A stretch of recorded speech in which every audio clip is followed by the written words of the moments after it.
अभी मजा आएगा ना भिड़ो। जाए कितना भी बोला जाए सब कुछ कम दिखाई देता है, क्योंकि कई महीने बीत गए।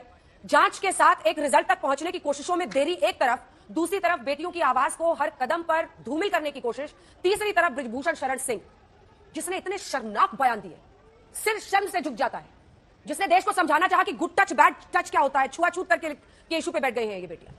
हे भगवान, ये क्या हो रहा है? मेहरबानी करके मुझे समझाइए, मेरी समझ में कुछ नहीं आ रहा है। समझ में नहीं आ रहा है? आओ मैं समझाता हूँ। क्या है कि आज तक के एक शो में अंजना जी ने आलोक शर्मा जी को, जो कि कांग्रेस के प्रवक्ता है, उनको ऐसे बात में छेड़ लिया कि वो पूरा दे दिए पूरा ठीक से। देखिए आगे क्या होता है, उसके बाद में बोलिएगा। आज ये तस्वीरें शर्मसार करती हैं आलोक शर्मा जी, पूरे मुल्क को, जिनके लिए इन्होंने अपनी जिंदगी खपा दी।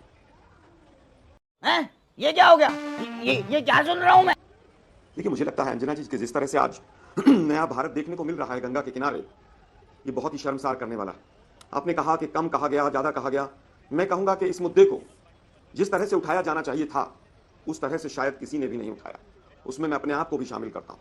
ये बहुत बड़ा विषय था। देश का मीडिया तो सो ही रहा था। देश का मीडिया तो आज भी ये कह रहा है कि बृजभूषण शरण जिम्मेदार है, सरकार जिम्मेदार नहीं। तू समझा? हाँ। नहीं, तू समझा नहीं। आइए मैं फिर से समझा देता हूँ। मीडिया वाला जो गोदी मीडिया है वो पहली बार रेसलर्स के बारे में बोल रही थी, इसीलिए आलोक शर्मा जी ने आईना दिखा दिया कि देश का इसका मीडिया अभी भी बृजभूषण सिंह के सपोर्ट में है। कैसे आप लोग आज बोल दी हो, देखो। और क्या क्या बोला आलोक शर्मा जी ने। मोदी जी जिम्मेदार नहीं, नेपाल की सरकार है, यहाँ तो तालिबान की सरकार है। दिल्ली पुलिस तो जो है वो नेपाल के अंडर है। मैं समझता हूँ कि आज का दिन पूरे देश के लिए शर्मसार करने वाला है। हम लोग रिया चक्रवर्ती के 10 ग्राम की पुड़िया के लिए एक एक महीना वहां पर डेरा डालते हैं बॉम्बे में, लेकिन यहां पर जो आज हो रहा है वो पूरा देश शर्मसार करने वाला है।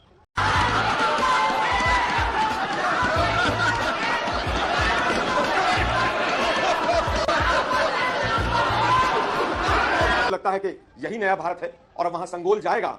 संगोल बहुत दिखाया गया पूरे देश को, और संगोल को इसमें क्यों ला रहे हैं आलोक? इसको संगोल को इसमें क्यों ला रहे हैं आप? जली ना, तेरी भी जली ना।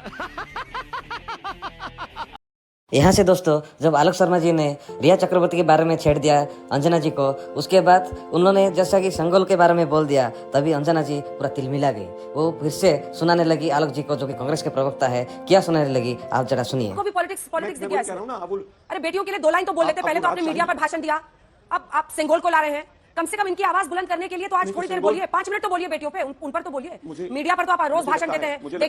अच्छा, हमको सिखा रिया है कि अगर एक सेकंड सर, एक सेकंड। आपने बोला है मीडिया पर चूंकि प्रश्न खड़े किए हैं, एक तो आप ये तय कर लीजिए जब आप आज तक पर आते हैं तो दूसरे चैनलों का बोझ लेकर यहां बताइए। ए बी, हम लोगों ने लोकेशन से जाकर बहुत शोज किए हैं और हमारी सहयोगियों ने भी लगातार इस खबर को कवर किया है। जो हम दिखा सकते थे हमने दिखाया है। तो क्या नाचो मैं? तो आज के वीडियो की कुल बातें, हमारा मकसद यह था कि आप लोग सोचिए, जैसे कि सरकार के बारे में कुछ भी आलोचना कर देने से आजकल का मीडिया, जिसको गोदी मीडिया कहा जाता है, वो कैसे तिलबिला उठती है और विपक्ष के जो भी प्रवक्ता आते हैं उनके ऊपर चढ़ कर कैसे बात करते हैं। आप जो कुछ भी सोच रहे हैं वो कमेंट बॉक्स में जरूर लिखिएगा।